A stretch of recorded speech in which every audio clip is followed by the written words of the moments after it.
प्यारे विद्यार्थियों, आज हम आपको इस वीडियो में समझाने वाले कि एनडीए एग्जाम क्या होता है। एनडीए एग्जाम के पूरे पैटर्न के बारे में हम आपको समझाने वाले हैं और कौन कौन से बच्चे इस एग्जाम को दे सकते हैं, एनडीए एग्जाम देने के हमारे क्या फायदे होते हैं, और अगर हम एनडीए एग्जाम की तैयारी करते हैं, एनडीए के बारे में हम सोचते हैं तो हमको कौन कौन से सब्जेक्ट पढ़ना होता है, कौन कौन से हमको एग्जाम देना पड़ेगा और कौन कौन से हमारी फिजिकल टेस्ट होगी और हमारी मेडिकल टेस्ट होगी। मेरे भाई, इस वीडियो को देखने के बाद आपके मन में कोई सिंगल सा क्वेश्चन नहीं रहेगा जिसकी आपको आंसर ना मिला हो। हम आपको इसकी योग्यता बताएंगे, हम इसको आपको एज लिमिट के बारे में बताएंगे और इसके हाइट के बारे में हम बताएंगे। और सबसे बड़ी बात जो कोई आपको नहीं बताता कि अगर आपने बचपन में कोई टैटू बनवा रखा था अपने बॉडी पर, बहुत से बच्चे लोग राइफल का टैटू बनवाते हैं अपने हाथों पर, और बहुत से बच्चों का अगर बचपन में हाथ क्रैक हो गया था, कोई हड्डी टूट गई थी, या कोई भी अगर ऐसा प्रॉब्लम आता है, तो क्या आप लोग जब आपका मेडिकल टेस्ट होगा तो आप लोग छट जाओगे या नहीं छटोगे? हम आपको हर एक जानकारी देंगे और इतने बेहतरीन ढंग से जानकारी देंगे मेरे भाई कि आपको एक एक इस टॉपिक से रिलेटेड एक एक कतरा कतरा आपको समझ में आ जाएगा।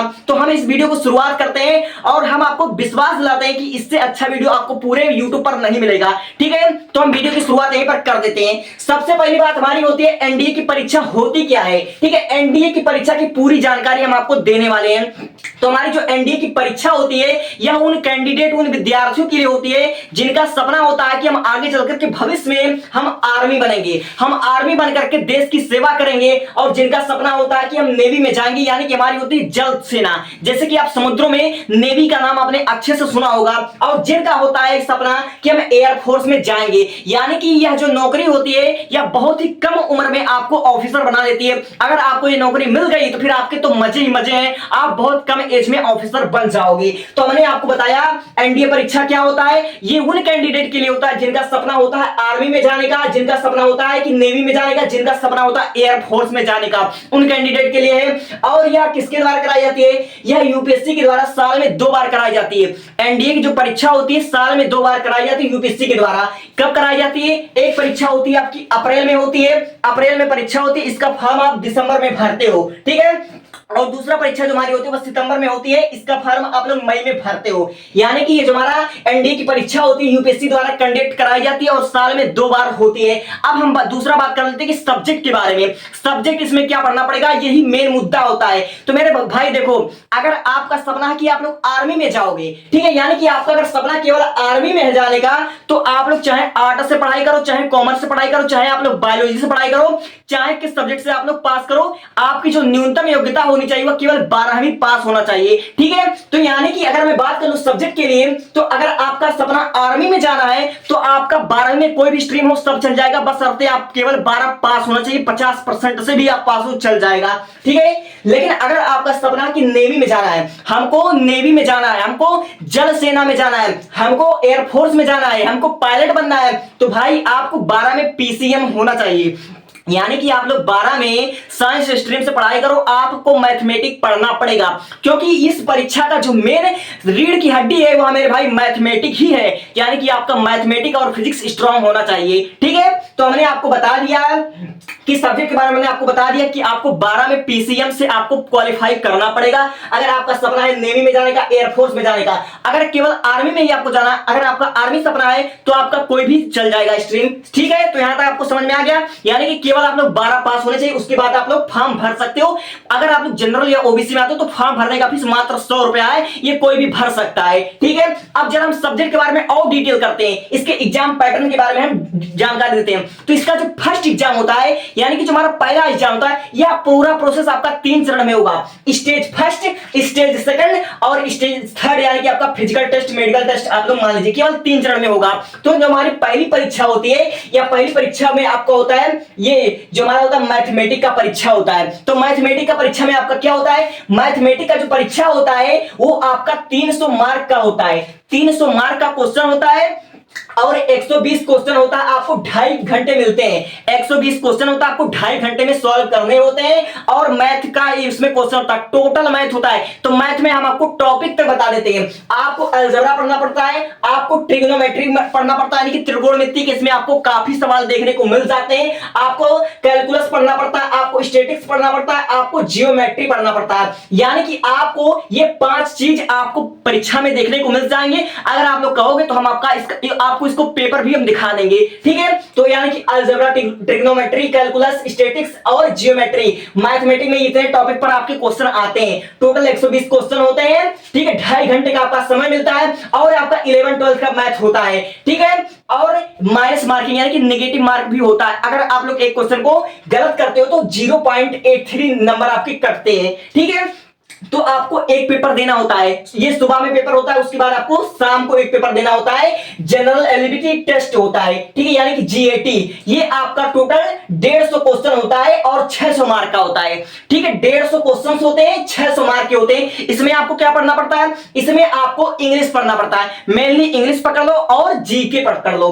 तो अब इंग्लिश में भाई क्या होता है? इंग्लिश में आपको ग्रामर पढ़ना पड़ता है, वोकैबुलरी पढ़ना पड़ता है, कंप्रीहेंशन पढ़ना पड़ता है, और जीके में आप हिस्ट्री या ह्यूमैनिटी पकड़ लीजिए, जियोग्राफी पकड़ लीजिए और फिजिक्स पकड़ लीजिए, फिजिक्स, ठीक है, और आपका करंट अफेयर पकड़ लीजिए। यानी कि जीके में आपको इतनी चीजें पढ़ना पड़ेगा, ह्यूमैनिटी पढ़ना पड़ेगा, जियोग्राफी पढ़ना पड़ेगा, पॉलिसी पढ़ना पड़ेगा और करंट अफेयर पढ़ना पड़ेगा। ये आपके जीके के कुल टोटल 150 क्वेश्चन होंगे। 150 क्वेश्चन में आपका ग्रामर, वोकैबुलरी, कंप्रीहेंशन और जीके के क्वेश्चन होंगे।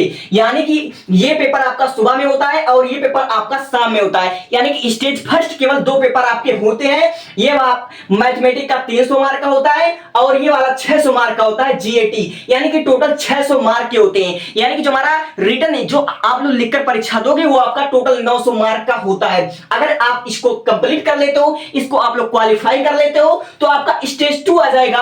वो होता है आपका एसएसबी के लिए, ठीक है, एसएसबी के लिए, यानी कि आपका सिलेक्शन के बाद। तो इसमें एसएसबी में क्या होता है? इसमें आपका पूरा इंटरव्यू होता है। ये आपका पूरा 5 दिन की प्रक्रिया होती है, 5 डेज प्रोसेस होता है। तो आपका जो डे फर्स्ट होता है, डे फर्स्ट में आपका क्या होगा? इसमें आपका स्क्रीनिंग टेस्ट होगा, OIR, PPDT। ये आपका क्या होता है? OIR, ये PPDT, इसका मतलब होता है कि आपके सोचने समझने की क्षमता, ठीक है, आपके सोचने समझने की क्षमता, आपका तर्क वितर्क के बारे में आप, ये मतलब परीक्षा होता है। ये आपका जनरल इंटरव्यू होता है, आपका IQ लेवल देखा जाता है। और डे सेकंड में क्या होता है? आपको मनोवैज्ञानिक तरीके से, आपका मनोवैज्ञानिक, आप साइकोलॉजिकल रूप से कितने स्ट्रांग है वो देखा जाता है। और डे थर्ड में आपका ग्रुप टेस्ट होता है, ठीक है, ग्रुप टेस्ट होता है। और फोर्थ डे में आपका इंटरव्यू होता है और 5वें में आपका क्या होता है? कॉन्फ्रेंस होता है। और ये टोटल 900 मार्क का होता है। अगर स्टेज सेकंड को आप लोग क्वालिफाई कर लेते हो, तब आता है स्टेज थर्ड, यानी कि आपका फिजिकल और मेडिकल टेस्ट,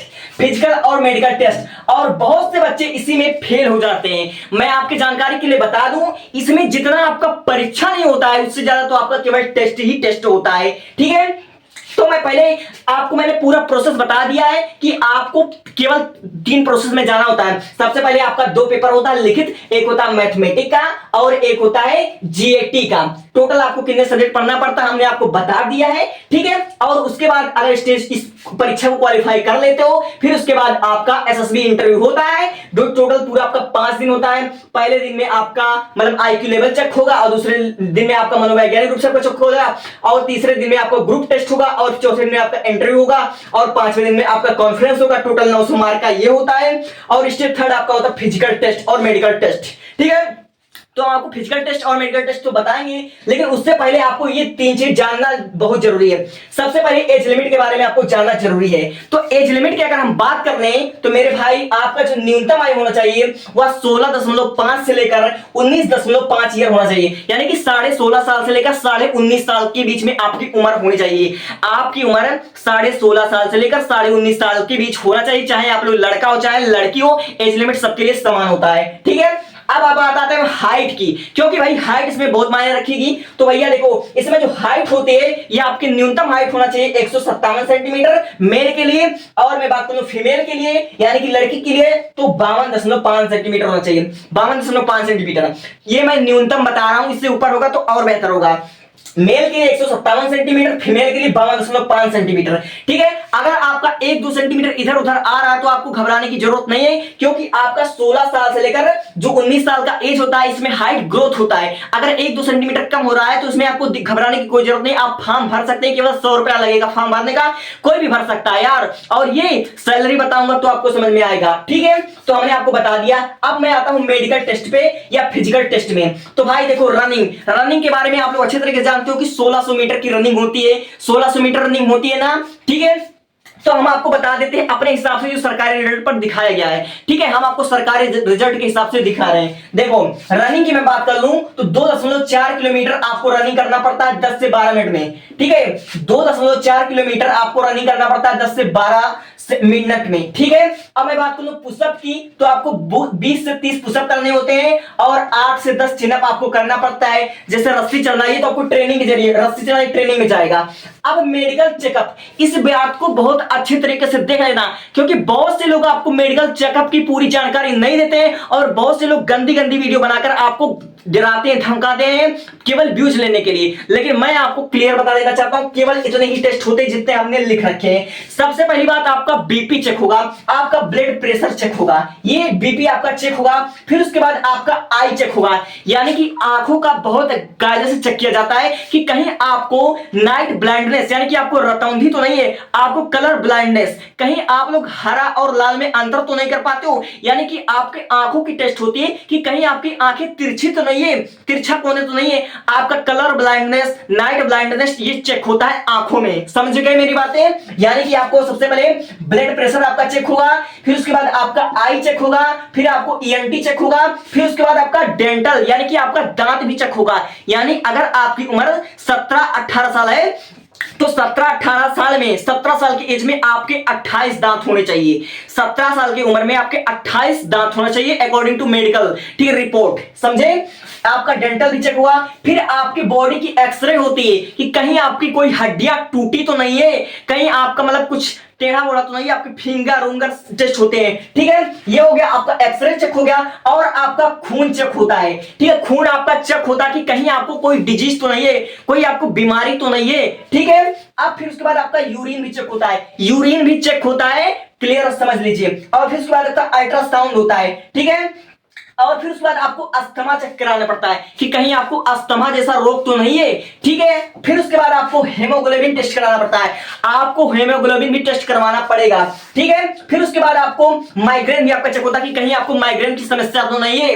फिर उसके बाद आपका आपको मैंने बता दिया कि कलर ब्लाइंडनेस चेक होता है, कलर ब्लाइंडनेस, नाइट ब्लाइंडनेस की कहीं आप लोग लाल और हरा में तो अंतर तो नहीं कर पाते हो, नहीं कर पाते हो। ठीक है, फिर आपको नाइट ब्लाइंडनेस की कहीं आपको रतौंधी जैसा बीमारी तो आपको नहीं है। ठीक है, और फिर उसके बाद आपका कॉर्निक किडनी डिजीज चेक होता है, फिर आपको ये सीकेडी इसको शॉर्ट में बोलते हैं। फिर उसके बाद आपका स्पाइन टेस्ट होता है, स्पाइन टेस्ट यानी कि आपकी रीढ़ की हड्डी टेस्ट होती है, स्पाइन टेस्ट यानी कि आपका। और 2 टेस्ट और आप लोग जोड़ लीजिए, मेल में आपको हाइड्रोसिल भी टेस्ट होता है। ठीक है, मेल में हाइड्रोसिल आपका टेस्ट होता है। समझ गए मेरी बातें? तो आपको जो इतना टेस्ट मैंने बता दिया है, इतना टेस्ट आपका होता है, यानी कि आपके पांव से लेकर आपके सर तक की हर एक चीज चेक होती है। दिमाग के बारे में चेक किया जाता है कि कहीं पर सर पर कोई चोट तो नहीं लगा, आंखों की चेक होती है, कान की भी चेक होती है। ठीक है, और आपके मतलब ये चेक होती है, पूरे शरीर की चेक हो सकती है। ठीक है, अब देखिए, अब ये तो मैंने बता दिया है, ये केवल आर्मी और नेवी के लिए। लेकिन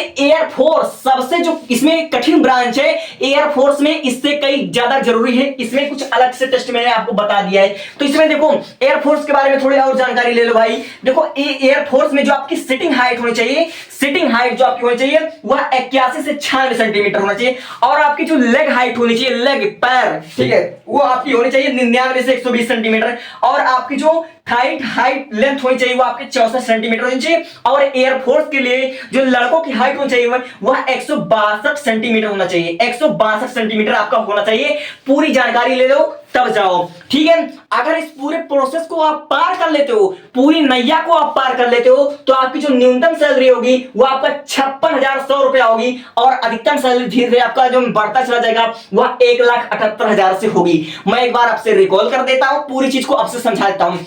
सबसे पहली बात, न्यूनतम योग्यता आपकी 12वीं पास होनी चाहिए, केवल 12 पास कर लो। अब 12 पास करने के बाद आप लोग फॉर्म अप्लाई करोगे। यूपीएससी द्वारा साल में 2 बार परीक्षा करवाई जाती है, एक आपका अप्रैल के महीने में, एक सितंबर के महीने में आपकी परीक्षा होती है। फॉर्म दिसंबर और मई में आपका अप्लाई होता है। इसमें सब्जेक्ट की मैं बात कर लूं तो मैथमेटिक्स, इंग्लिश और फिर उसके बाद आपका जीके, ये आपका टोटल सब्जेक्ट होता है। मैथ और फिजिक्स इसकी रीढ़ की हड्डी है, यानी कि आपको मैथ और फिजिक्स में अच्छा नॉलेज होने चाहिए। ठीक है, तो ये आपका एग्जाम पैटर्न होता है। पहला आपका मैथमेटिक्स का पेपर होता है, 300 मार्क का होता है। 11th 12th का आपका मैथमेटिक्स और फिजिक्स रहता है। फिर उसके बाद आप लोग इंग्लिश इंग्लिश पढ़ते हो, कंप्रिहेंशन पढ़ते हो, वोकैबुलरी पढ़ते हो, जीके पढ़ते हो, उसमें ह्यूमैनिटीज, हिस्ट्री, जियोग्राफी और फिर उसके बाद आपका करंट अफेयर, ये टोटल मिलाकर आपका 600 मार्क होता है। यानी कि आपको जो परीक्षा देना होता है, जो आपको लिखित परीक्षा देना होता है, वो टोटल आपका 900 मार्क का होता है। फिर उसके बाद आपका स्टेज 2 आपका इंटरव्यू जो होता है, ठीक है, इंटरव्यू में आपका 5 दिन का पूरा प्रोसेस होता है। पहले दिन में आपका स्क्रीनिंग टेस्ट होता है, दूसरे दिन में आपको साइकोलॉजिकल टेस्ट देना पड़ता है और तीसरे दिन में आपको ग्रुप टेस्ट होता है, चौथे दिन में आपका इंटरव्यू होता है, पांचवें दिन में आपका कॉन्फ्रेंस होता है और फिजिकल टेस्ट में मैंने आपको बता दिया रनिंग, पुशअप और मेडिकल के बारे में हमने आपको जानकारी बता दी है और एयरफोर्स के बारे में हमने आपको अलग जानकारी दे दी है और सैलरी 56,100 रुपए से 1,78,000 होता है। तो थैंक्स फॉर वॉचिंग। वीडियो को कैसी लगी आप लोग बताइए। धन्यवाद।